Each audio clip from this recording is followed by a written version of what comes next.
So how about finding the positive aspects and matching up with them of prosperity? How about falling in love with prosperity? You're on vacation and you feel free. I like that. I like that free feeling. You do something nice for yourself and you like it. I like that. You're finding the match in life, taking the walk, lingering without a feeling of strong responsibility, not pushing against anything, laughing with friends. I like that. I like that. I like that. I like that. I like that. You are practicing matching prosperity. Prosperity is like love. It has no resistance.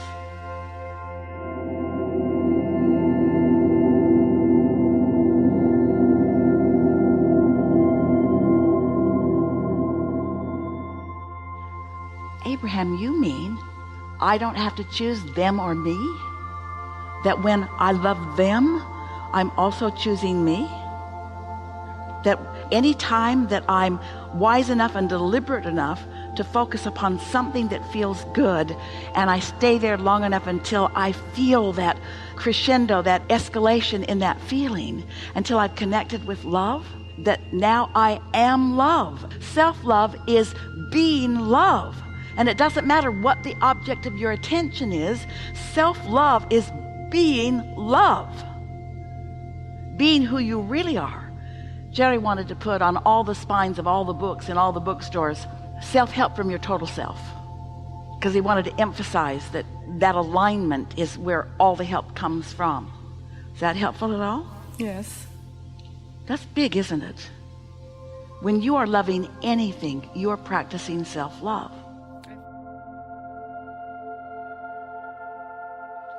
So now, here's the next step. Here's the next tool in our bag of tricks. Self-love is focusing on something that evokes that feeling of love. Just stay there for a little bit. Let different things come to mind. You can make a list, or you can choose one thing.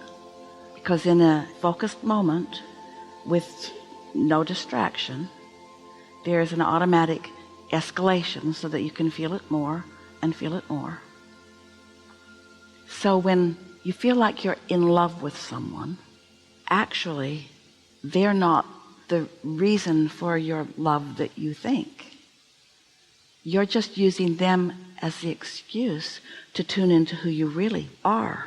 Even when you are loving your child or your lover and you feel so in love, what that feeling is alignment with your inner being.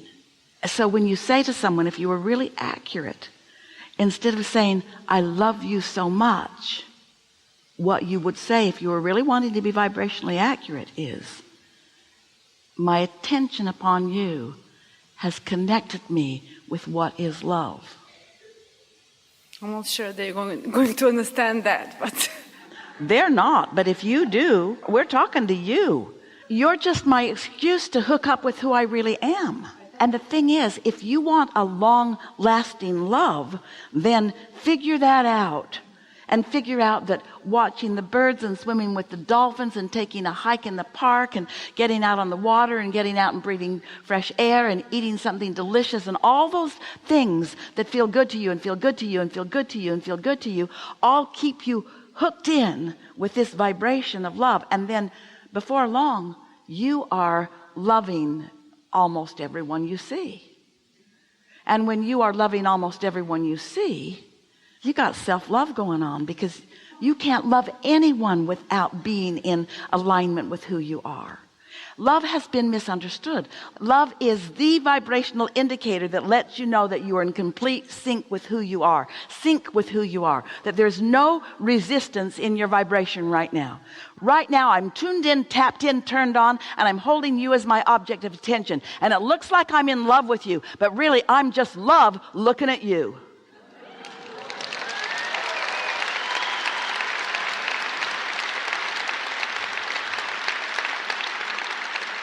So it's not possible to give yourself away.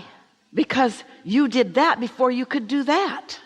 And what's interesting with humans, we love you so much, but you think that that person came first and caused the love. But the love is alignment. It worked the other way. Alignment, then love, not object of attention and then love. You're not the reason that I love. Because what is love? What is love? Let's define it. What is love? Love is the indication of alignment with your source. That's love. That's love. People have it backwards. They think that that object of attention is the reason for my love. All right, we know you're confused. Hang in. Do you know that if you didn't do that thing that you do that gets in the way of love, you would always be in the state of love? So what's that thing you do that gets in the way? Me, myself. Anyone. What kinds of things do you do that get in your way? You push against things, you don't want things, you say, worry, you shout no to mostly. things. Well, worry is the result of that, but it's focusing in opposition to. Let's start again. Let's make this really clear. So you were source energy before you came into this physical body, and a part of that consciousness came into this physical body, but the larger part of that consciousness remains non-physically focused. So that non-physical focus is pure love. Now, it's pure love because over lifetimes it's been practiced there. When you reemerge into non-physical, you leave behind all of that stuff that has caused you to feel doubt and fear and worry and all of that stuff. So this is a long, gathered, curated vibration. Humans want to call it God. We call it source energy. It's who you all are. So here you are now in your physical bodies, and you have a relationship with that. And your emotions are your indicator of what your relationship with that is. With what? With that. Well, what is that? That's love. That's the frequency with no resistance. So it's the highest vibration that exists in all of the universe. That's what love is. It's absence of resistance. So when you hold someone as your object of attention and you're looking for matches, I love your eyes. I love the way you smell. Oh, that felt really good. I liked that a lot. So as you're focused upon what's going on in this physical relationship with this other person, think about it. Think about those moments in time when you felt most in love. Were you making lists of things that you wanted them to stop doing? Or were you focused upon the positive aspects? Even though you didn't know you were doing it, were you focused upon matches? Matches, matches, matches, matches. I like the way you think. I like the way you laugh. I like the way you look at me. I like this. I like this. I like this. It doesn't take too much of that matching, whether you know you're doing it or not, to hook up with who you are. And then you say, I love you. You with us? So how about finding the positive aspects and matching up with them of prosperity? How about falling in love with prosperity? You're on vacation and you feel free. I like that. I like that free feeling. You do something nice for yourself and you like it. I like that.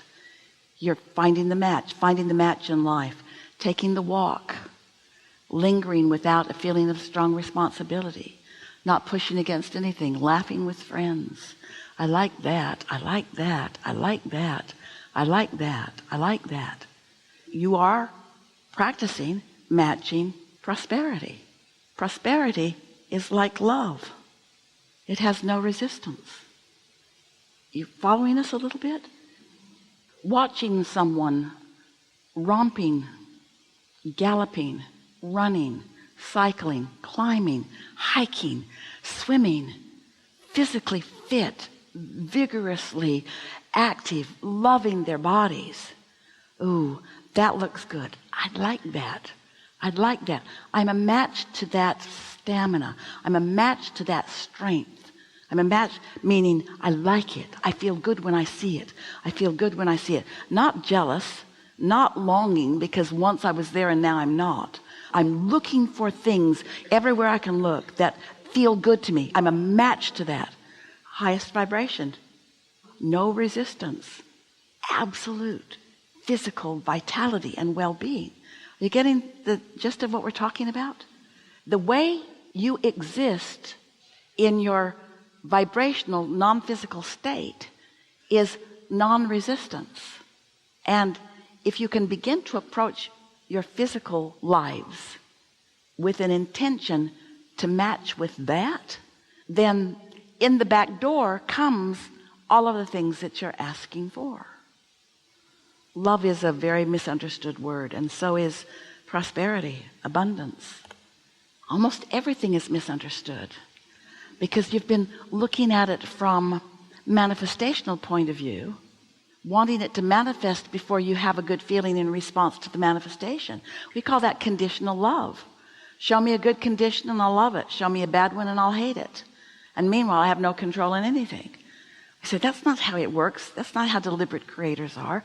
Deliberate creators look for things to love and look for things that feel good. And as you do that, then you are matched to who you are. You're a match to who you are until you are who you are. You are this loving energy moving through life, gracing everyone who is the object of your attention with the power that creates worlds, the energy that creates worlds. It's self-perpetuating. In other words, there's no shortage. So it's often the case with humans that you quantify things. Sometimes you'll see a big sister jealous of her little brother because she thought there was only this much love to go around, and now mom and dad have somebody else to focus on. And so she's got some shortage consciousness going on. It's because she's responding to what's going on around her. But there's no finite, it's infinite. There's not a small pie of love that is carved up, and so I'll give you a little love and I'll give you a little love and I'll give you a little love, and now there's no love left for me because there's only so much love. Or talking about abundance, there's only so much abundance, and if I take more than my fair share, then others won't get their fair share. That's not how this universe works. This universe is responding to every request from everyone, and the abundance pie is enormous, and so is the love pie. It gets bigger and bigger and bigger and bigger and bigger, and there is no possible way that you could ever deprive anyone else of anything by having self-interest about it. If we were standing in any of your physical shoes, we would decide what our self-interest is. We would decide from right where we stand what rings our bells, and we would let ourselves be rung. What rings my bells? I'm going to do more of that. What rings my bells? It's going to be interesting for a lot of you. It's really what you are activating here with your wonderful question, because most of you don't really let your bells be rung, because it feels like if you let your bells be rung and you do what you want to do, somebody else is going to be deprived of you. But they don't realize that when you let your own bells be rung, when you follow your own self-interest, you become expansive like that infinite pie. There's more of you to give. The world doesn't run out of you. The world can't use you up because you are self-perpetuating, because you're renewing, you're reviving, you're recovering, you are rejuvenating with every focus on anything that feeds you. And how do you know you're being fed? You feel great. How do you know that you're depriving yourself? You don't feel so good. Is it starting to feel simpler to you? Easier? Is it a tool? Is that a tool? A big tool. We think that's a good tool. Why are you so selfish? Because I love you so much. Why are you always thinking of yourself? Because that's how I hook into the stuff that I give to you. Haven't you ever noticed when I'm in a really bad mood how awful it is for you? Well, that's because I've pinched myself off from the good stuff, and you're getting not the good stuff. Don't you want me to hook up? Yeah, but I want you to give it all to me. We think you heard that in a new way. Yeah? Yes. Good.